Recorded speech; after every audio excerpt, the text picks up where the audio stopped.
Boa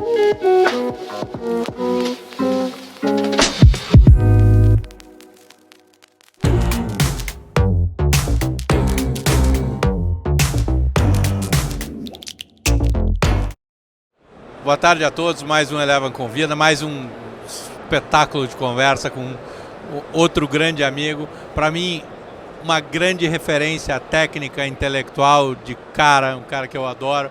Receber aqui é uma grande honra. Arthur Wickman, CIO do SP Private. Enfim, um cara que eu recorrentemente tenho a honra de roubar um pouco de conhecimento. Arthur, obrigado, cara. Super prazer. O maior evento de investimentos do mundo. E assim, a gente voltar presencial. Você dentro da SP é a primeira expert, né?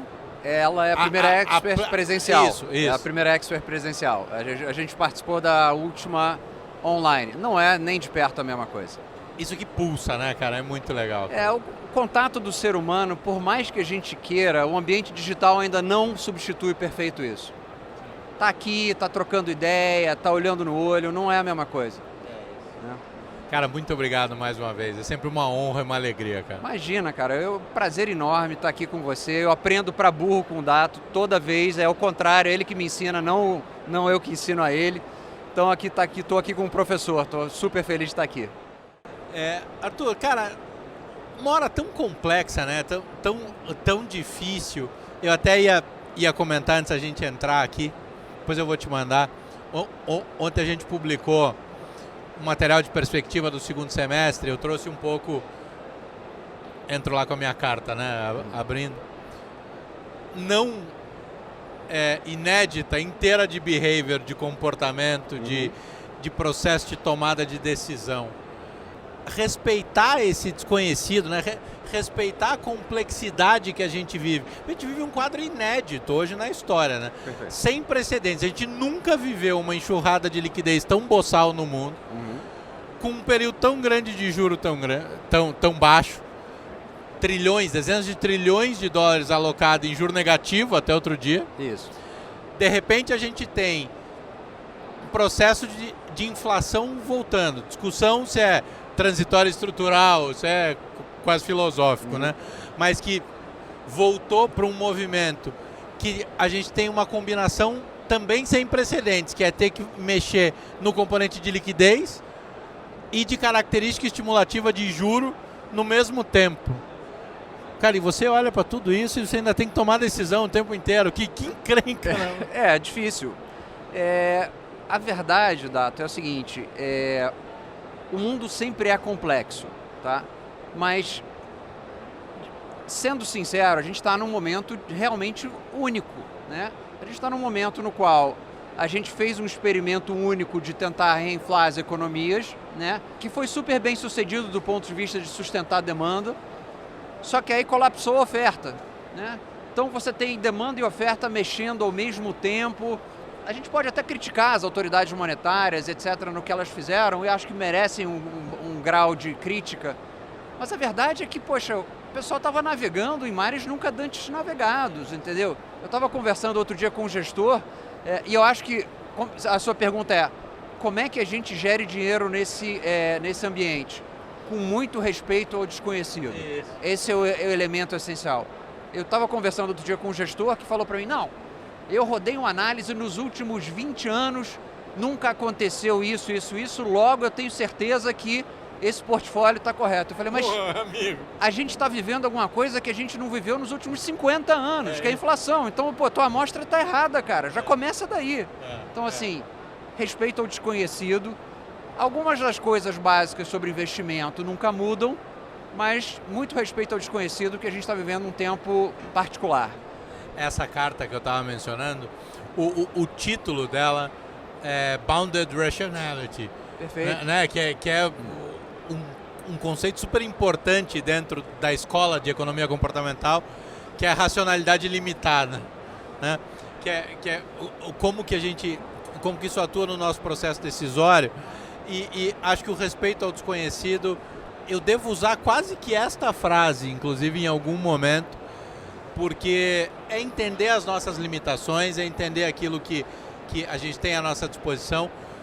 Por outro lado, Arthur, quando a gente desce, né? Quando a gente vem para o micro, que aí um pouco do mundo que a gente gosta também, hoje talvez precise fazer menos estripulia do que em outros momentos para encontrar coisas e ativos e momentos e oportunidades, mas não falando oportunisticamente, mas janelas de oportunidade, eventualmente em ativos, do lado bolsa, né? Eventualmente em ativos que talvez não fossem tão óbvios assim, em outros momentos não fosse exatamente essa complexidade que fez o que fez com os ativos em manada, né? Perfeito, é exatamente isso que está acontecendo. A gente vivia um mundo que, por incrível que pareça, a gente brincava, que não existia, a gente numa conversa passada brincava que a taxa de juros livre de risco, na verdade, era uma taxa de juros livre de retorno, né? Então, assim, porque não tem retorno, né? Então, agora não, o mundo está começando a se adaptar a essa nova realidade. Eu acho que é uma adaptação lenta. Um corolário do Bounded Rationality é você ter expectativa adaptativa, né? Que você olha o passado recente e você projeta o futuro, né?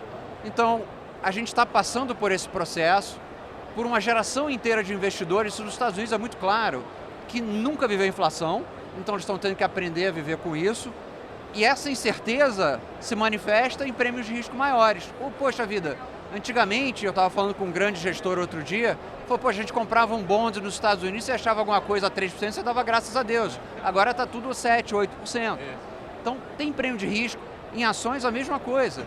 E um ponto importante sobre crise, gente, a gente acha de verdade, e por definição crise é uma coisa ruim, tá? Senão você não chamaria de crise. Mas nas crises são gestadas as grandes oportunidades, não só de investimento. A sociedade moderna, ela evolui de crise em crise. Os grandes saltos tecnológicos, os grandes saltos que a gente deu em termos institucionais foram em crises. Os bancos centrais, bom, a gente pode até discutir se isso é um grande salto institucional ou não, mas eles foram gestados na crise de 1929. Então, assim, a gente vai dar soluções, a gente vai sair dessa crise melhor. Pode ser que, de novo, para o teu ponto, você tem que emergir do outro lado, ou seja, você tem que ter um portfólio que te permita sair vivo, né? Sair vivo. Primeira coisa. Mas saindo vivo do outro lado, hoje tem prêmio de risco e você vai sair com algumas inovações importantes.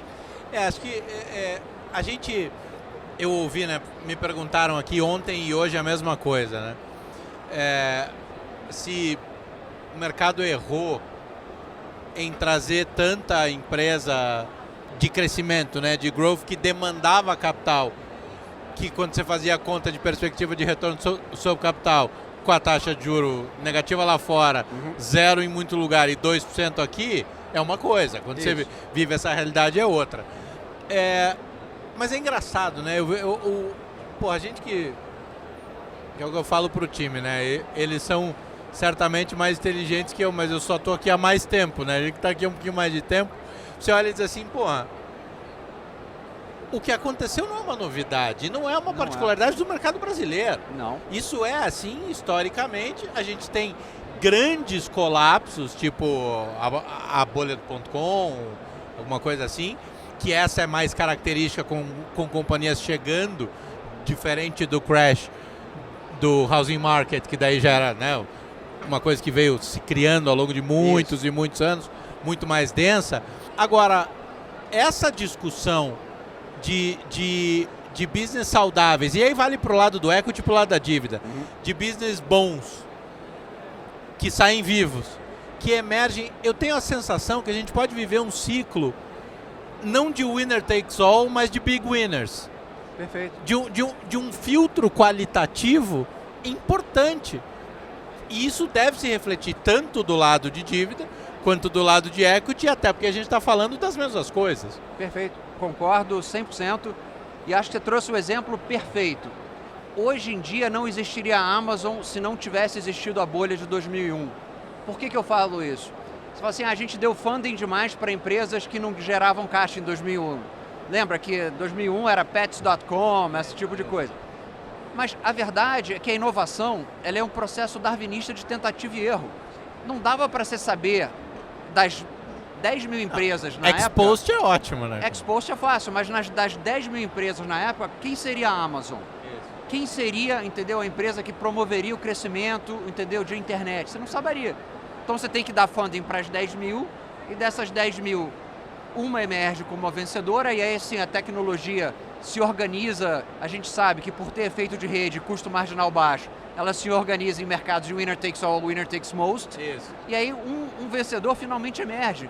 Mas se você não tivesse dado capital para as outras empresas, muito provavelmente você não estaria onde você está hoje com a Amazon, Perfeito. entendeu? Com Google, entendeu?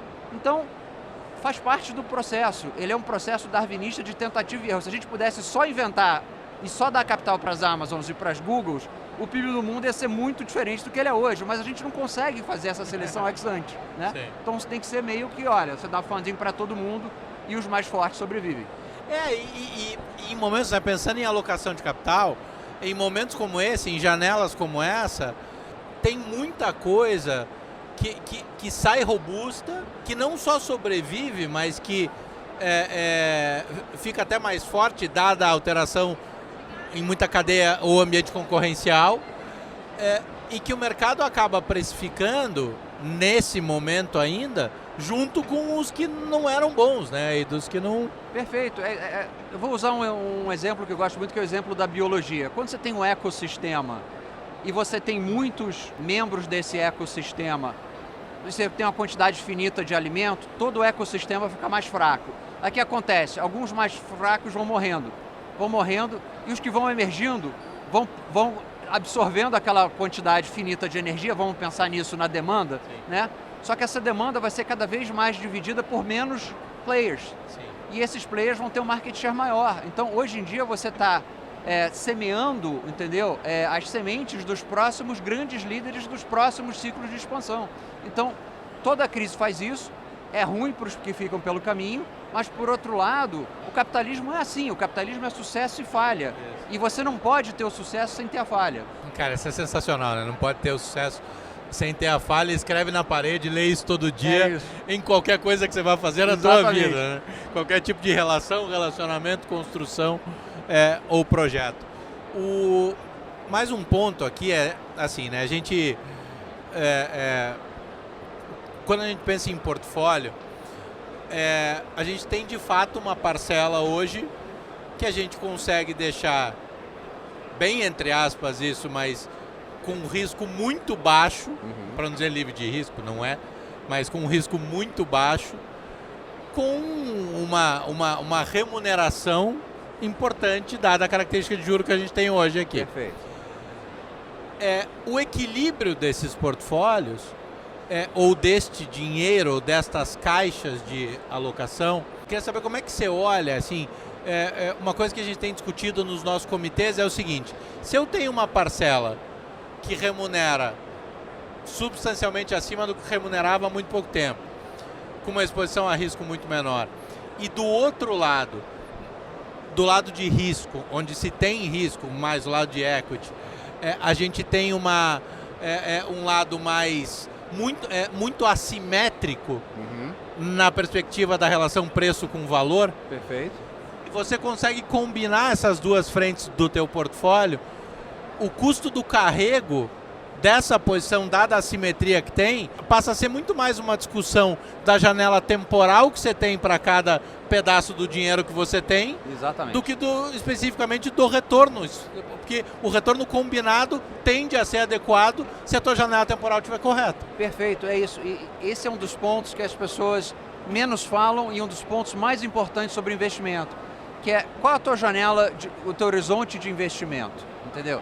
Se você me disser, poxa, Arthur, olha, eu vou ter que, entendeu, comprar um business grande agora, daqui a 12 meses. Então, teu horizonte de investimento, ele é diferente de alguém que tem multigeração, que tem, olha, eu estou olhando os próximos 5, os próximos 10 anos. E aí a perspectiva de risco muda, né? Por quê? Pensa o seguinte, e isso no Brasil é muito verdadeiro, né? A distinção entre o ativo nominal e o ativo real. Um ativo nominal, hoje em dia, ele pode parecer pouco arriscado. Você fala, o pré a 12,5%, o pré a 13%. Ok, por um ano.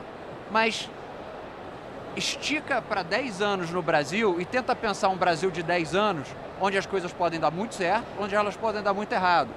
Aí você tem um ativo que seja um ativo real, e no Brasil as coisas deram errado sempre em uma dimensão, né? Que apareceu a inflação. Exato. Então no final, milhões de confusões e aparece inflação. Então, você ter o ativo real no longo prazo é menos arriscado do que você ter esse ativo garantido no curto prazo. Então, assim, o risco ele depende da tua visão temporal. Ele é 100% inerente à tua visão temporal e à tua construção de portfólio também. Que é o componente risco de liquidez, em que quando a gente discute risco de liquidez, a gente escuta muita gente dizendo, se o ativo em si é líquido ou não.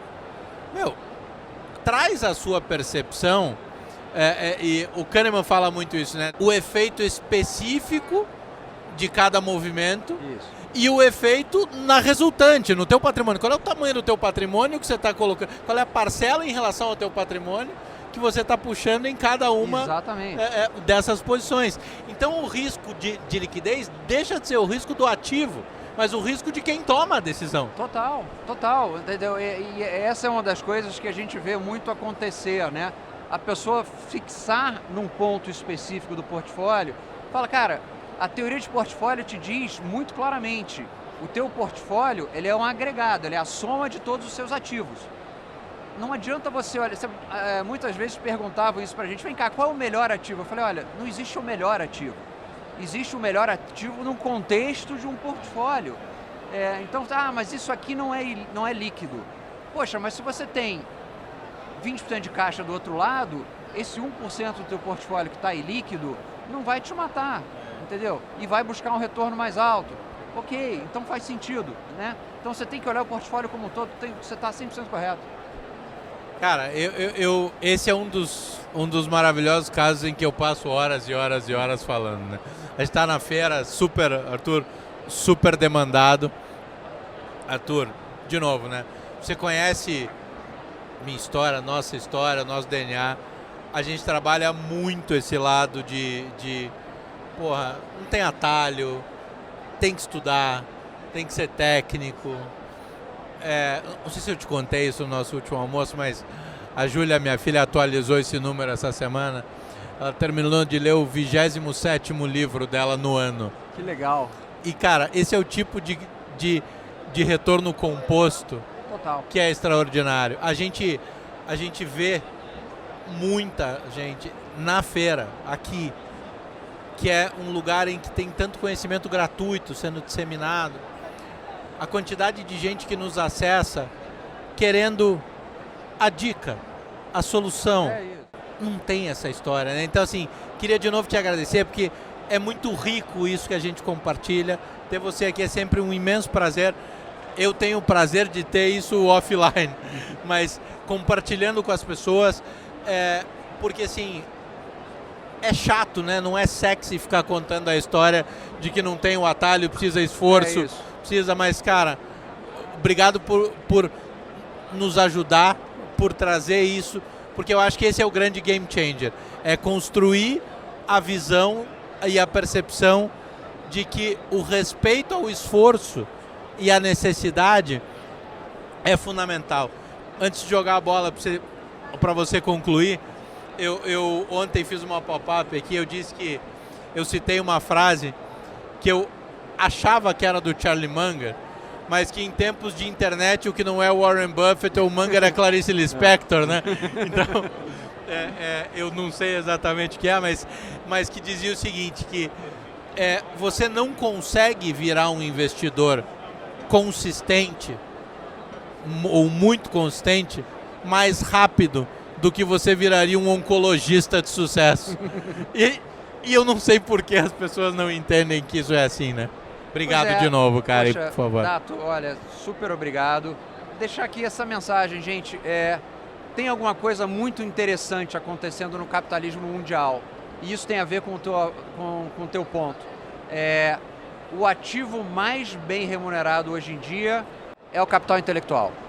Ou seja, se você tiver que investir em alguma coisa, invista em capital intelectual. Ponto. As grandes empresas de $1 trilhão no mundo são empresas de capital intelectual. A Eleven é uma empresa de capital intelectual. Então, assim, se tiver que investir, leve isso em conta. E na física, no pessoal, se você não gosta de aprender sempre num modo contínuo de aprendizado, você está na profissão errada. Eu, pelo menos, não invista no mercado financeiro, né? E, poxa, muito obrigado. É uma honra para mim estar aqui com vocês. Estou sempre à disposição quando vocês precisarem. E vou continuar querendo aprender muito com você ainda ao longo do tempo. Arthur, obrigado, cara. Grande abraço. Valeu. Valeu, obrigado a todos. Até o próximo.